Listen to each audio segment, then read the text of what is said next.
ನಮಸ್ಕಾರ. ಎಸ್ ನ್ಯೂಸ್ಗೆ ಸ್ವಾಗತ. ನಾನು ಎಸ್ ದೇವೇಂದ್ರಗೌಡ. ಇಂದಿನ ಮುಖ್ಯಾಂಶಗಳು. ರೈತ ಸಂಘಟನೆ ವಿವಿಧ ಬೇಡಿಕೆಗಳಿಗೆ ತಹಸೀಲ್ದಾರ್ ಕಚೇರಿಗೆ ಮುತ್ತಿಗೆ ಯತ್ನ, ಖಾಕಿ ಪಡೆಯಿಂದ ಬಂಧನ ಬಿಡುಗಡೆ. ಸಿಪಿಐಎಂ ತಾಲೂಕಾ ಸಮಿತಿಯಿಂದ ಒಂದು ದಿನದ ನಿಧಿ ಸಂಗ್ರಹ ಕಾರ್ಯಕ್ರಮ. ಭತ್ತ, ಜೋಳ, ತೊಗರಿ, ಹತ್ತಿ ಸಮಗ್ರ ನೀರಾವರಿ ರೈತರ ಸಂಘಟನೆಯಿಂದ ನವೆಂಬರ್ 26ರಂದು ಅನಿರ್ದಿಷ್ಟ ಧರಣಿ. ತಮ್ಮ ಬೇಡಿಕೆಗಳನ್ನು ಅಧಿವೇಶನದಲ್ಲಿ ಚರ್ಚಿಸಲು ಶಾಸಕರಿಗೆ ಗ್ರಾಮ ಪಂಚಾಯತ್ ನೌಕರರ ಸಂಘದ ಮನವಿ. ಕರ್ನಾಟಕ ಛಲವಾದಿ ಮಹಾಸಭಾದಿಂದ ಸಿಂಧನೂರು ತಾಲೂಕಾ ಪದಾಧಿಕಾರಿಗಳ ಆಯ್ಕೆ.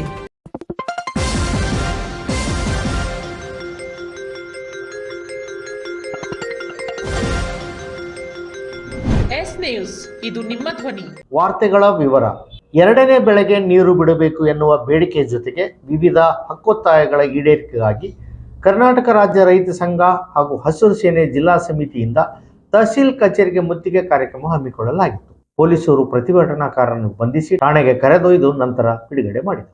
ಪ್ರತಿಭಟನೆ ಮೆರವಣಿಗೆ ಪ್ರವಾಸಿ ಮಂದಿರದಿಂದ ತಹಸೀಲ್ದಾರ್ ಕಚೇರಿಯವರೆಗೆ ಆಗಮಿಸಿ ತಹಸೀಲ್ ಕಚೇರಿಗೆ ಮುತ್ತಿಗೆ ಹಾಕಲು ಯತ್ನಿಸಿದಾಗ ಪೊಲೀಸರು ಪ್ರತಿಭಟನಾ ನಿರತರನ್ನು ಬಂಧಿಸಿ ಗ್ರಾಮೀಣ ಠಾಣೆಗೆ ಕರೆದೊಯ್ದರು. ರಾಜ್ಯ ಪ್ರಧಾನ ಕಾರ್ಯದರ್ಶಿ ಅಮೀನ್ ಪಾಷಾ ದಿದ್ದಿಗೆ ಮಾತನಾಡಿ, ತುಂಗಭದ್ರಾ ಡ್ಯಾಂನಿಂದ ಎಡದಂಡೆಯ ಮುಖ್ಯ ನಾಲೆಗೆ ನೀರು ಹರಿಸಬೇಕು. ಡಿಸೆಂಬರ್ 1ರಿಂದ ಜೋಳ ಖರೀದಿ ಕೇಂದ್ರಗಳಲ್ಲಿ ನೋಂದಣಿ ಮಾಡುವುದರ ಜೊತೆಗೆ ರೈತರು ಬೆಳೆದ ಎಲ್ಲ ಜೋಳವನ್ನು ಖರೀದಿ ಮಾಡಬೇಕು. ರೈತರಿಗೆ ಸಾಲ ಮರುಪಾವತಿಸುವಂತೆ ಬ್ಯಾಂಕುಗಳು ನೀಡುವ ಕಿರುಕುಳ ತಪ್ಪಿಸಬೇಕು. ಹೊಸದಾಗಿ ರೈತರು ಪಂಪ್ ಸೆಟ್ಗಳಿಗೆ ಅರ್ಜಿ ಸಲ್ಲಿಸಿದ ಎಲ್ಲ ಸಾಮಗ್ರಿಗಳನ್ನು ಉಚಿತವಾಗಿ ಪೂರೈಸಬೇಕೆಂದು ಆಗ್ರಹಿಸಿದರು. ಪ್ರತಿಭಟನೆಯಲ್ಲಿ ಜಿಲ್ಲಾಧ್ಯಕ್ಷರಾದ ಬಸವರಾಜ್ ಹಂಚಿನಾಳ್, ತಾಲೂಕಾಧ್ಯಕ್ಷ ಶಿವನಗೌಡ ಗುಡದೂರ್, ಗೌರವಾಧ್ಯಕ್ಷ ಅಪ್ಪಣ್ಣ ಹುಡೇದ್, ನಾಗನಗೌಡ ಪೋತ್ನಾಳ್, ವೀರೇಶ್ ಮಡಿವಾಳ್, ಬಸವರಾಜ್ ಗೋಡಿಹಾಳ್ ಸೇರಿದಂತೆ ಅನೇಕ ರೈತರಿದ್ದರು. ರೈತ ಲಾಸ್ ಆದಾಗ ಈ ಸರ್ಕಾರಗಳು ಪ್ರೋತ್ಸಾಹ ಧನ ಕೊಟ್ಟು ನೆಲ ಖರೀದಿ ಮಾಡಿ, ಈ ತೆಲಂಗಾಣ ಸರ್ಕಾರ 300 ರೂಪಾಯಿ ಪ್ರೋತ್ಸಾಹ ಧನ ಕೊಟ್ಟು MSP ದರದ ಮೇಲೆ 300 ರೂಪಾಯಿ ಪ್ರೋತ್ಸಾಹ ಧನ ಕೊಟ್ಟು ನೆಲ ಖರೀದಿ ಮಾಡಕತ್ತಿದೆ. ಆದರೆ ಈ ಸರ್ಕಾರಗಳು ರೈತರ ಪರ ಅಂತಾರೆ, ರೈತ ಅಂತಾರೆ. ಆದರೆ ಇವತ್ತು ಈ ನೆಲ್ಲು ವೈರಸ್ ಬಂದು ಹಾಳಾಗೋಗಿದೆ. ಅದ್ರ ಬಗ್ಗೆ ಯಾರೂ ಮಾತಾಡ್ತಾ ಇಲ್ಲ. ಆ ಕಂಪ್ನಿಯವನಿಗೂ ಯಾರೂ ಆ್ಯಕ್ಷನ್ ಮಾಡ್ತಾ ಇಲ್ಲ. ಆ ಕಂಪ್ನಿಯವನ ಬಗ್ಗೆ ಯಾರೂ ಮಾತಾಡ್ತಾ ಇಲ್ಲ ವಿರುದ್ಧವಾಗಿ. ಆದರೆ ಇವತ್ತು ಈ ಸರ್ಕಾರ ಇರೋದು ರೈತ ವಿರೋಧಿ ಸರ್ಕಾರಗಳು, ಕಾರ್ಪೊರೇಟ್ ಸರ್ಕಾರಗಳು. ಅದೇ ರೀತಿ ಹೋದ ವರ್ಷ 20 ಕ್ವಿಂಟಲ್ ಜೋಳ ಖರೀದಿ ಮಾಡಬೇಕು, ರೈತನಿಗೆ ಒಂದು ಎಕರೆಗೆ ಅಂತೇಳಿ ಚಳವಳಿ ಮಾಡಿದ್ವಿ ನಾವು.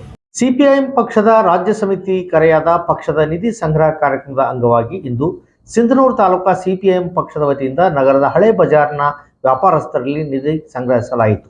ಪಕ್ಷದ ಆರ್ಥಿಕ ಸಹಾಯ ನೀಡಿದ ಎಲ್ಲರಿಗೂ ಧನ್ಯವಾದಗಳನ್ನು ಸಲ್ಲಿಸುತ್ತೇವೆ ಎಂದು ತಾಲೂಕಾ ಕಾರ್ಯದರ್ಶಿ ಬಸವಂತರಾಯಗೌಡ ಕಲ್ಲು ತಿಳಿಸಿದ್ದಾರೆ.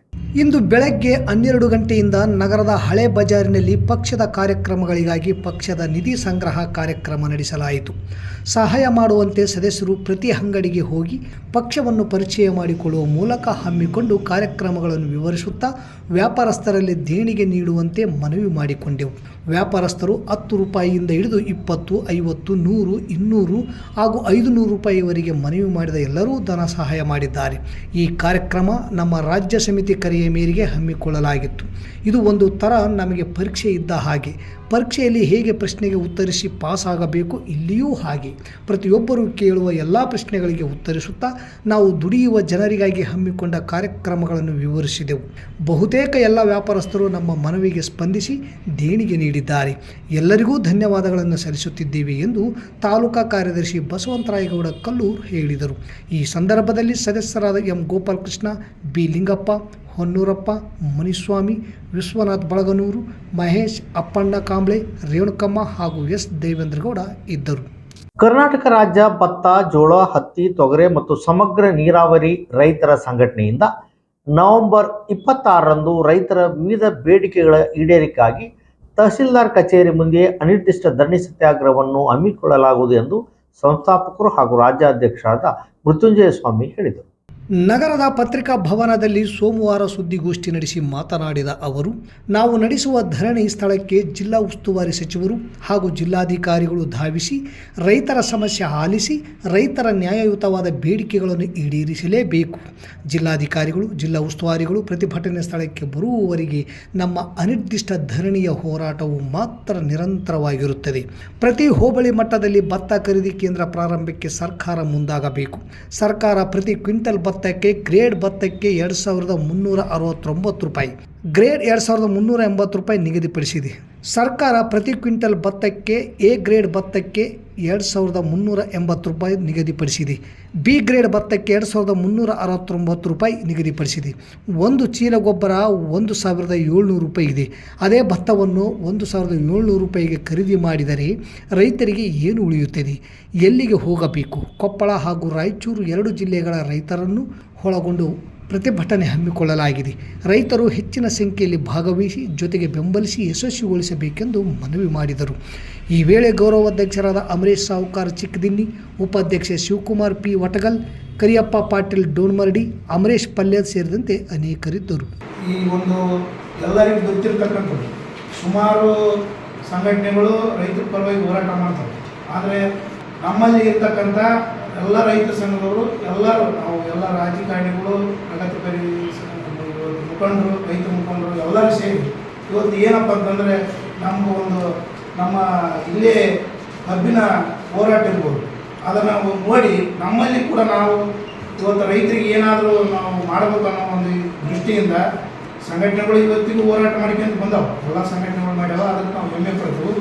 ಆದರೆ ಕರ್ನಾಟಕ ರಾಜ್ಯದಲ್ಲಿ ಭತ್ತನೇ ನಮ್ಮ ಜಿಲ್ಲೆಯಲ್ಲಿ ಇರ್ತಕ್ಕಂಥದ್ದು ಪ್ರೇಮು, ಅಷ್ಟು ಬೆಳೀತದ ಭತ್ತ ಅಂಥದ್ದು. ಇವತ್ತು ಮುಖಂಡರು ಯಾರ್ಯಾರು ಸೇರಿ ನಮ್ಮ ಕರ್ನಾಟಕ, ನಮ್ಮ ರಾಯಚೂರು ಜಿಲ್ಲೆಯಲ್ಲಿ ಇರ್ತಕ್ಕಂಥದ್ದು ಮೆಣಸಿನಕಾಯಿ ಬೆಳೆ ಅಂತ ಮಾಡ್ಯಾರ. ಅನ್ನ ಕೊಡೋದು ಇವತ್ತು ಭತ್ತದ ಕಣಿಜೆ ಸಿಂಧನೂರು. ಇವತ್ತು ಸೆಂಟ್ರ್ ಪಾಯಿಂಟ್, ಈಗ ಸಿರುಗುಂಪಕ್ಕೆ ಸೆಂಟ್ರ್ ಪಾಯಿಂಟ್, ಈ ಕಡೆ ಗಂಗಾವತಿ, ಈ ಕಡೆ ನಮ್ಮ ಮಸ್ಕಿ ಮಾನ್ವಿ ತನಕ ನಾವು ಸೆಂಟ್ರ್ ಪಾಯಿಂಟ್ ಇರ್ತಕ್ಕಂಥ ಸಿಂಧನೂರು ನಾವು ಯಾಕೆ ಆಯ್ಕೆ ಬಿಡ್ತೀವಿ ಹೋರಾಟಕ್ಕಂದ್ರೆ, ನಮಗೆ ಇಲ್ಲಿ ಇರ್ತಕ್ಕಂಥದ್ದು ಭತ್ತದ ಕಣಿಜೆ ಅಂದರೆ ಸಿಂಧನೂರು. ರಾಯಚೂರು ಜಿಲ್ಲೆ ಯಾವ ರೀತಿಯಾಗಿ ಅದು ಮೆಣಸಿನಕಾಯಿ ನಮ್ಮ ರಾಯಚೂರು ಜಿಲ್ಲೆ ಬೆಳೆ ಅಂತ ಆಯ್ಕೆ ಮಾಡಿರೋ ಅದು ನಮಗಂತೂ ಗೊತ್ತಿಲ್ಲ. ಇವತ್ತು ಕೃಷಿ ವಿಜ್ಞಾನಿಗಳು ಇರ್ಬೋದು, ಕೃಷಿ ವಿಶ್ವವಿದ್ಯಾಲಯದವರು ಇರ್ಬೋದು, ನಮ್ಮ ರೈತ ಮುಖಂಡರಿರ್ಬೋದು, ರಾಜಕೀಯ ಮುಖಂಡರಿರ್ಬೋದು, ಇದ್ರ ಯಾರೋ ವಿಚಾರ ಮಾಡಿಲ್ಲ ಇವತ್ತಿನ ತನಕ. ನಾನು ಅದನ್ನು ಖಂಡಿಸ್ತೀನಿ. ಅದ್ರ ಜೊತೆಗೂ ಇವತ್ತು 1 ಕ್ವಿಂಟಲ್ ಗೊಬ್ಬರ 50 kg ಗೊಬ್ಬರ ನಮ್ಗೆ ಎಷ್ಟು ಬೀಳ್ತದಂದ್ರೆ ರೈತರಿಗೆ ಎಲ್ಲರಿಗೂ ಗೊತ್ತಿದ್ದಂಥ ವಿಷಯ ಇದೆ. ಏನಪ್ಪ ಅಂದ್ರೆ ನಮಗೆ ಈಗ ನಮ್ಮ ಸಮಸ್ಯೆ ಇರೋದು 17 ರೂಪಾಯಿ ಕ್ವಿಂಟಲ್, 17 ರೂಪಾಯಿಗೆ 50 kg ಗೊಬ್ಬರವನ್ನು ನಾವು ತಗೊಂಡು 17 ರೂಪಾಯಿಗೆ ಒಂದು ಚೀಲ ನೆಲ್ಲು ಕೊಟ್ಟರೆ 75 kg ನೆಲ್ಲು, ಅದ್ರಾಗ 2.5 kg ಸೂಟು ಮುಗಿತಿಲ್ಲ. ಇವತ್ತು ನಮ್ಮ ರೈತರಿಗೆ ಏನು ಮಾಡಬಹುದು? ಇವತ್ತು ಮಿಲ್ಲರ್ಸ್ ಇರ್ಬೋದು, ವ್ಯಾಪಾರಸ್ಥರಿರ್ಬೋದು, ಇವತ್ತು ಎಲ್ಲರೂ ನಮಗೆ ರೈತರಿಗೆ ಧೋರಣೆಗಳನ್ನು ಮಾಡ್ತಾ ಬಂದಿದ್ದಾರೆ. ರಾಜ್ಯದಲ್ಲಿ ಕಾರ್ಯನಿರ್ವಹಿಸುತ್ತಿರುವ 65,000 ಗ್ರಾಮ ಪಂಚಾಯತ್ ನೌಕರರಾದ ಕರ ವಸೂಲಿಗಾರರು, ಕ್ಲರ್ಕ್ ಕಮ್ ಡಾಟಾ ಎಂಟ್ರಿ ಆಪರೇಟರ್ಗಳು, ಸ್ವಚ್ಛತಾಗಾರರು, ಸಿಪಾಯಿ ಮತ್ತು ವಾಟರ್ ಮ್ಯಾನ್ಗಳು ದುಡಿಯುತ್ತಿದ್ದು ಕೊಟ್ಟಷ್ಟು ವೇತನ ಪಡೆದು ದುಡಿಯುತ್ತಿದ್ದಾರೆ. ಸಂಘಟನೆಯ ಫಲವಾಗಿ ಕನಿಷ್ಠ ವೇತನ ಕಾಯ್ದೆಯಲ್ಲಿ ಸೇರಿಸಲಾಗಿದೆ, ಆದರೂ ದೊರೆಯುತ್ತಿಲ್ಲ. ಈ ವಿಷಯವನ್ನು ಅಧಿವೇಶನದಲ್ಲಿ ಚರ್ಚಿಸಿ ನ್ಯಾಯ ಒದಗಿಸಲು ಶಾಸಕರಿಗೆ ಸಂಘದ ವತಿಯಿಂದ ಮನವಿ ಪತ್ರ ಸಲ್ಲಿಸಲಾಗಿದೆ. ಕನಿಷ್ಠ 36,000 ವೇತನ ನೀಡಬೇಕು. ಪ್ರತಿ ತಿಂಗಳು ವೇತನ ಸಿಗುವಂತೆ ನೋಡಿಕೊಳ್ಳಬೇಕು. ಸರ್ಕಾರಿ ನೌಕರರೆಂದು ಪರಿಗಣಿಸಬೇಕು. ಪಿಂಚಣಿ ವ್ಯವಸ್ಥೆ ಕಲ್ಪಿಸಬೇಕು. ಆದಾಯಕ್ಕೆ ತಕ್ಕ ಹಾಗೆ ಕರ ವಸೂಲಿಗಾರರ ಹುದ್ದೆಗಳನ್ನು ನಿಗದಿಪಡಿಸಬೇಕು. ಹೀಗೆ ನಾನಾ ಬೇಡಿಕೆ ಈಡೇರಿಕೆಗಳಿಗಾಗಿ ಸಂಘಟನೆ ಸತತ ಹೋರಾಟ ಮಾಡುತ್ತಾ ಬಂದಿದ್ದು, ಕನಿಷ್ಠ ಕಾಯ್ದೆ ಅಡಿ ಸೇರಿಸಲಾಗಿದ್ದರೂ ಜಾರಿಯಾಗಿಲ್ಲ. ಪ್ರತಿ ತಿಂಗಳು ಸರಿಯಾಗಿ ವೇತನ ಸಿಗದೆ ಕುಟುಂಬ ನಿರ್ವಹಣೆ ತೊಂದರೆಯಾಗಿದೆ. ಸರ್ಕಾರದ ನಿಧಿಯಿಂದ ವೇತನ ಪಡೆಯುವಂತಾದರೂ ಪ್ರತಿ ತಿಂಗಳು ಸಿಗುತ್ತಿಲ್ಲ. ಈ ಎಲ್ಲ ಬೇಡಿಕೆಗಾಗಿ ಚಳಿಗಾಲದ ಅಧಿವೇಶನದಲ್ಲಿ ನಮ್ಮ ಪರವಾಗಿ ಧ್ವನಿ ಎತ್ತಿ ಎಂದು ಕರ್ನಾಟಕ ರಾಜ್ಯ ಗ್ರಾಮ ಪಂಚಾಯತ್ ನೌಕರರ ಸಂಘ CITU ಸಿಂಧನೂರು ಶಾಸಕರಾದ ಹಂಪನಗೌಡ ಬಾದರ್ಲಿ ಅವರಿಗೆ ಮನವಿ ಸಲ್ಲಿಸಿದರು. ಈ ಸಂದರ್ಭದಲ್ಲಿ ಆಲಂ ಸಾಬ್, ಮಹಂತಪ್ಪ, ತಿಮ್ಮಪ್ಪ, ಶರಣಯ್ಯ, ಹನುಮಪ್ಪ, ಅಮರೇಶ್, ಶಾಮಣ್ಣ, ಸಿದ್ದಪ್ಪ, ಯಮನೂರಪ್ಪ, ಲಚ್ಚಪ್ಪ, ಬಸವರಾಜ್, ಪಾಮಣ್ಣ, ವಿರುಪಣ್ಣ ಸೇರಿದಂತೆ ಸಂಘದ ಮುಖಂಡರು ಇದ್ದರು. ಕರ್ನಾಟಕ ರಾಜ್ಯ ಛಲವಾದಿ ಮಹಾಸಭಾ ವತಿಯಿಂದ ನಗರದ ಸರ್ಕ್ಯೂಟ್ ಹೌಸ್ನಲ್ಲಿ ತಾಲೂಕಾ ಪದಾಧಿಕಾರಿಗಳ ಆಯ್ಕೆ ಸಭೆ ನಡೆಯಿತು. ಅಧ್ಯಕ್ಷರಾಗಿ ವೀರೇಶ್ ಕೆ ಹಂಚನಾಳ್, ಪ್ರಧಾನ ಕಾರ್ಯದರ್ಶಿಯಾಗಿ ಮಾರೆಪ್ಪ ರಾಮತ್ನಾಳ್, ಕೆ ಯಂಕಪ್ಪ ಚನ್ನಾಳ್ಳಿ ಅವರನ್ನು ಒಳಗೊಂಡ ತಾಲೂಕಾ ಸಮಿತಿಯನ್ನು ರಚಿಸಲಾಯಿತು.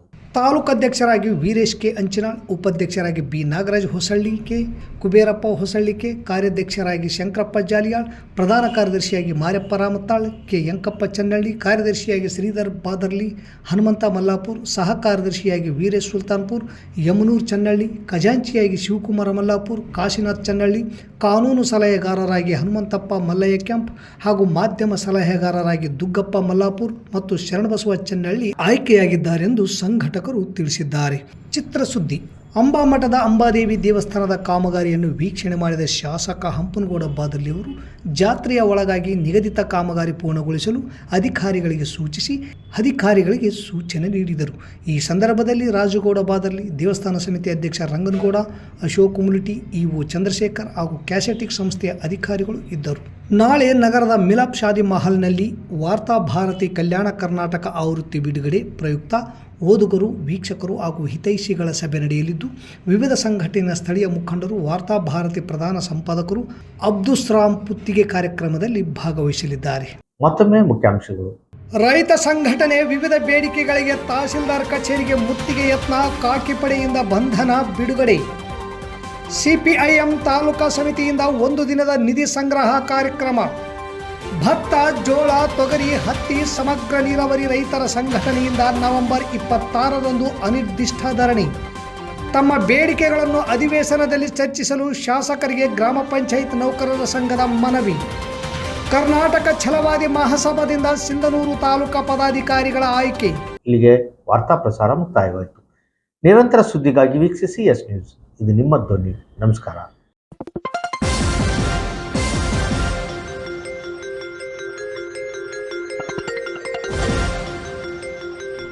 ಎಸ್ ನ್ಯೂಸ್, ಇದು ನಿಮ್ಮ ಧ್ವನಿ.